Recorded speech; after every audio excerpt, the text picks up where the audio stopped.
I want that bag of gold. Well, I want it too. Well, it looks like we got ourselves a standoff then. Looks that way. Hang on a minute. I want in too now. Well, you can't have any.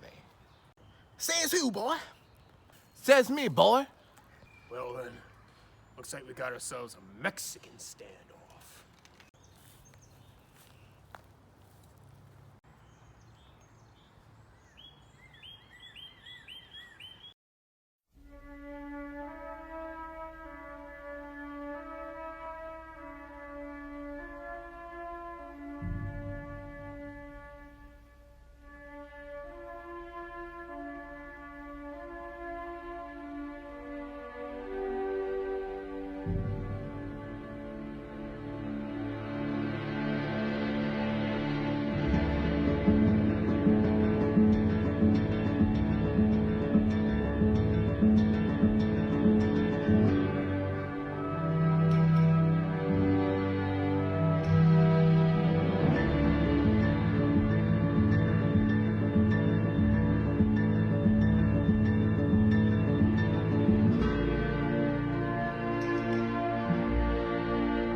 When do you unload my gun?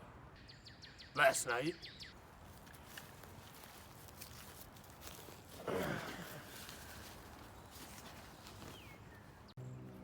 You didn't think I'd trust you not to shoot me, did you?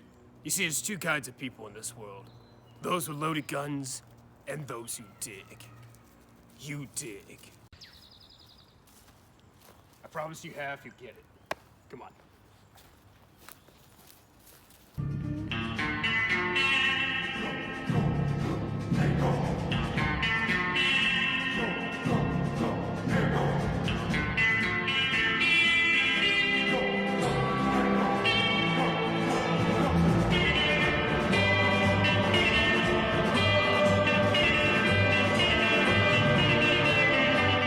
Hello, everyone, and welcome back to Potted Plant Entertainment. My name is Chris, and in case you don't know, I review movies and I rank them on a scale of 0 to 100 in increments of 5. Today, I am coming at you with a surprise review to talk about possibly the greatest movie ever made, The Good, the Bad, and the Ugly. I hope you enjoyed that opening skit. I made that a little while ago with my friends. We finally managed to get it edited and put together so I could upload it with this review. There was no way I was going to review this movie without doing a parody of it because this movie is so iconic in every sense of the word. I had to do a parody of it. This movie, if you've never seen The Good, the Bad, and the Ugly, you have no idea what you were missing out on. This is one of the greatest pieces of art ever made. It's iconic and exceptional in every sense of the word. This movie is so good that it actually makes me jealous. Because I know that even if I managed to make it in Hollywood and become a director, I could never make something as good as The Good, the Bad, and the Ugly. Oh, and check out the shirt. You dig? Yeah. All right, so let's talk about why The Good, the Bad, and the Ugly is easily one of the top 5, if not number 1, greatest movies of all time. It came out in 1966, and it stars Clint Eastwood, Eli Wallach, and Lee Van Cleef, and it was directed by Sergio Leone. This is the third movie in the Dollars trilogy. Before this, you had A Fistful of Dollars and A Few Dollars More, and then you had this one. And this one, even though those are really good movies, this one far exceeds them and far exceeds most movies ever. So, The Good, the Bad, and the Ugly tells the story of 3 men Clint Eastwood plays Blondie, Eli Wallach plays Tuco, and Lee Van Cleef plays Angel Eyes. Clint Eastwood is the good, Eli Wallach is the ugly, and Lee Van Cleef is the bad. And in this movie, Clint Eastwood and Eli Wallach, they both share two halves of a secret as to where this gold is located. But they don't trust each other enough to tell them their halves of the secret. And so they work together very reluctantly and they embark on this grand adventure to go out and find this gold. All the while, Lee Van Cleef is hot on their tails, trying to get this info from them and trying to get the gold himself. Oh, this movie is just...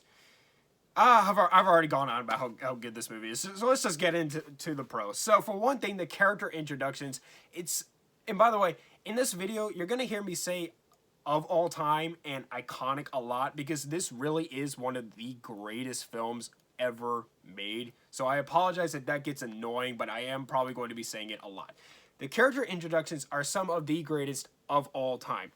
Eli Wallach's intro is very funny. They pull this mixed direction on you. You see these cowboys like walking up. This is how the movie opens. You see these cowboys walking up and you think they're gonna shoot each other, start fighting or something, and all of a sudden they all turn into this building and then you hear shooting and then Eli Wallach jumps through the window holding some meat or whatever in his hand and it pauses and it goes wow, wow, wow, wow, as the ugly comes up on screen. Lee Van Cleef, they set him up as evil right out of the gate and he's a really good villain because you totally believe this guy is evil and you don't mess with him. And then it sets up Clint Eastwood as just a straight up alpha male when he comes to rescue Tuco. It is absolutely filmmaking at its best. The impact that this movie has had on pop culture is phenomenal. In case you didn't know, Quentin Tarantino was heavily influenced by this movie, and you can see it in some of his films. Cowboy Bebop, I'm not into anime, but Cowboy Bebop was very heavily inspired by this film. This movie has been parodied time and time again, especially with that iconic soundtrack. Which leads me to my next thing. The music in this movie is possibly the greatest movie soundtrack of all time. The music really helps make this movie great. You take this music out of this movie, you don't have the same film anymore. This movie is partly iconic because of that fantastic soundtrack. And I played some of it in that skit that you saw. I didn't play all of it, but this soundtrack is absolutely off the walls phenomenal. And it is so aggravating how this movie didn't get nominated for a single Oscar award, including music, because it is absolutely, it's film soundtracks at its best. It's such an easy watch. I listen to it all the time when I'm driving because it really is just that good. I love the scene transition between when Lee Van Cleef, after you get his intro, he blows out a candle after he just murdered somebody, and then it goes into Eastwood's intro. I just always really like that scene transition. The casting is really good. This movie is perfectly casted. You don't cast these three guys, you don't have the same movie. These three guys really help make this movie what it is. They are perfect in this film. The acting in this movie is so good, especially Eli Wallach as Tuco. He, for me, is the standout of this film. He is Oscar worthy easily in this film. It's one of my all-time favorite movie performances. The makeup is really good too. Everybody in this movie is always so sweaty, dirty all the time, and it's very accurate to the time period. People back then weren't generally very clean. Everybody in this movie is always filthy, and I love that. It takes you on this great, fun, grand adventure. This is one of the great adventure stories of all time. It's one of the all-time greatest adventure stories. You just want to go on this journey with these characters. I love the scene where they're in this town and it's getting bombed because this takes place in the middle of the Civil War. And Tuco and Blondie are walking down the street while Lee Van Cleef's gang is like hiding around and they're in this shootout with them. While you can hear bombs going off and bombs are dropping out in the middle of the street on them. It's adventure so grand, but so grounded. It's absolutely amazing. The cinematography in this movie is absolutely fantastic. It is absolutely fantastic. And the amount of detail that went into the shots for this film is fantastic. There's this great scene where Blondie and Tuco have this relationship with each other where like Tuco will purposely get caught because he's an outlaw, and then Blondie will save him. But he betrays it. Blondie betrays Tuco, and Tuco manages to get his revenge on him by just making him march out into the desert. And they get this one scene where they're coming up over a hill and it's just sand, and Clint Eastwood rolls down the hill, and then Tuco comes up the hill, and then a bottle rolls down and it hits him on the head. That shot is so perfect because you know if they mess that up even a little bit, they got to go to a different area and film that all over again. There can't be any footprints. It has to look like nobody's ever walked there before. If that bottle rolled by Clint Eastwood's head and it missed, they have to go somewhere else and they got to film it again. Like, that's how much precision and dedication went into this. And most directors would not bother with that. But Sergio Leone went for it. Let's see. I love Eli Wallach and Clint Eastwood's chemistry. They are fantastic together. They're one of my all-time favorite movie duos. They have really good chemistry. I love the relationship between them. They don't trust each other. They don't get along, and they're really funny because of it. Every scene in this movie is memorable. You can't take anything out of this movie. You can't remove any scenes. Every scene is memorable. You take anything out of this movie, you have made Chris very mad. You can't take anything out of this movie. Every scene is iconic. Every scene is memorable. Every scene is absolutely fantastic. This is one of the most entertaining and engaging films of all time. If you watch The Good, the Bad, and the Ugly, and you come to me and say, Chris, that was really boring, you have the attention span of a moth. This movie is not boring even a little bit. It is one of the most engaging and fun films ever made. Let's see. I love the attention to detail. Like I said, the attention to detail that went into that one shot. Well, they do it, like, there's a lot of attention to detail in this film. For example, when Eli Wallach comes out of the desert after Clint Eastwood left him there, his lips are severely chapped. I don't know if that was method acting or if that was makeup or what, but they thought of that. Most filmmakers probably would not do that, but they thought of that.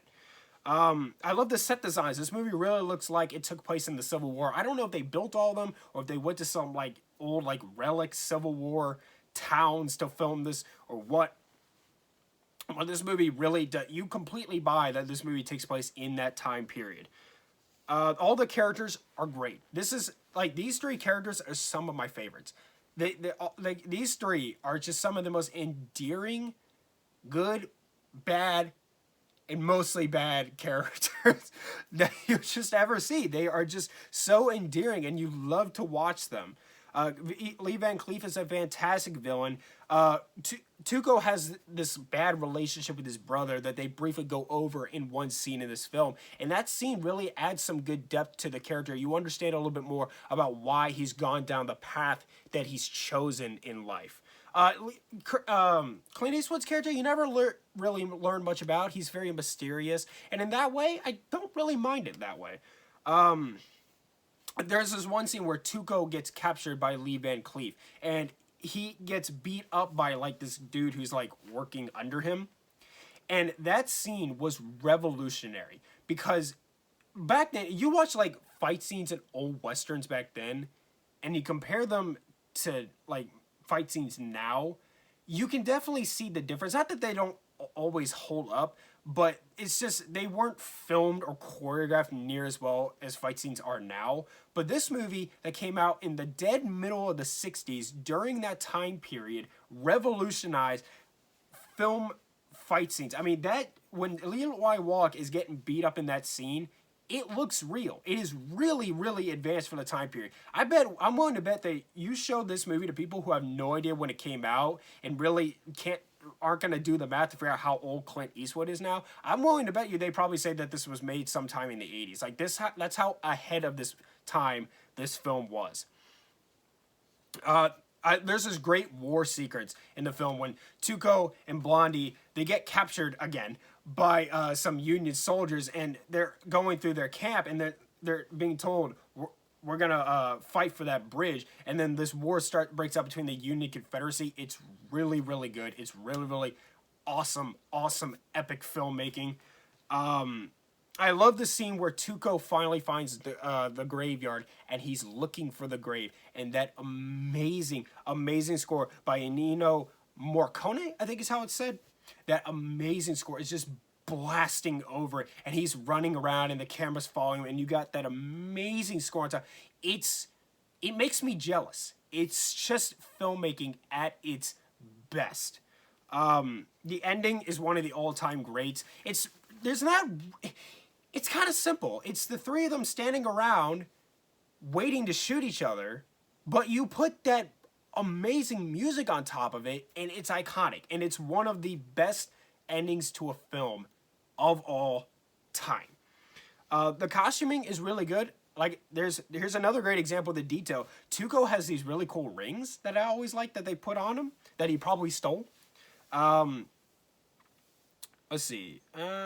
This movie is also pretty funny. It's got some good jokes in it. After Tuco was captured by the Union, and he's put on a train, handcuffed to a Union soldier. The Union soldier that was beating him up earlier, to take him to a different town to hang him. And he tricks him into thinking he has to pee, so they stand up so he can pee out the cart, and then he drags them out, and then he kills the guy by beating him in the head with a rock. And he realizes he just killed him, but he's still handcuffed to him. And so the only thing he can think is to drag his body onto the tracks and lay the chain across it so that the next train could come by and cut it off. It's dark, but it's pretty funny. And the pacing is really good. This movie is 3 hours long, and it never feels like it. This movie never drags for a moment. This movie is paced out so well. Everything about this film is absolutely fantastic. I have to sneeze. I love this movie. This movie inspires me in so many ways. It has inspired countless other filmmakers. If you've never seen The Good, the Bad, and the Ugly, you need to watch it. This is just, it's art, and it's filmmaking at its absolute best. And if somebody came to me and said, Chris, I think The Good, the Bad, and the Ugly is the best movie ever made, I wouldn't argue with them. I really wouldn't. I think most people would probably say The Shawshank Redemption or The Godfather, but if somebody claimed this, I wouldn't argue. The Good, the Bad, and the Ugly, of course, without a doubt, gets a 100. And if I had a higher score than a 100, this movie would for sure get it. The only problem that anybody's ever had with this movie is the ADR.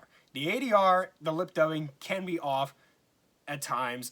This is one of those spaghetti westerns, which, in case you don't know, is called a spaghetti western because it was cheaper to film movies in Italy than it was here in the States. So they would go over to the deserts in Italy to film these westerns. So that's why it's called a spaghetti western. And some of these actors didn't really speak like very fluent English, and so they would just sort of let them speak in their native tongue, and they would go back and do a voiceover in English, and the technology just wasn't really quite there yet for that type of thing, and so it doesn't really hold up very well. But that's the only issue I could ever find with The Good, the Bad, and the Ugly. It's just, I know I've said it 1,000 times already, but it's filmmaking at its absolute best. There is very, very few movies out there that come to this level. It means a lot to me. It does, that this movie exists. This movie does mean a lot to me. I love this movie so much. Okay, all right, I'm going to shut up now because I can go on about how good this movie is for forever. So, thank you so much for watching. Subscribe to Pod Planet Entertainment for more. Hit the like button. Leave reviews, suggestions down in the comments down below. Follow me on Instagram and TikTok at Pod Planet Entertainment for channel updates and bonus content. And much love. I need the bag.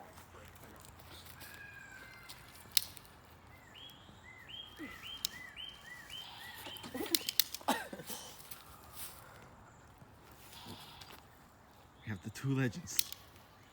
Oh. He got me. Man down. Man down. Man, sight.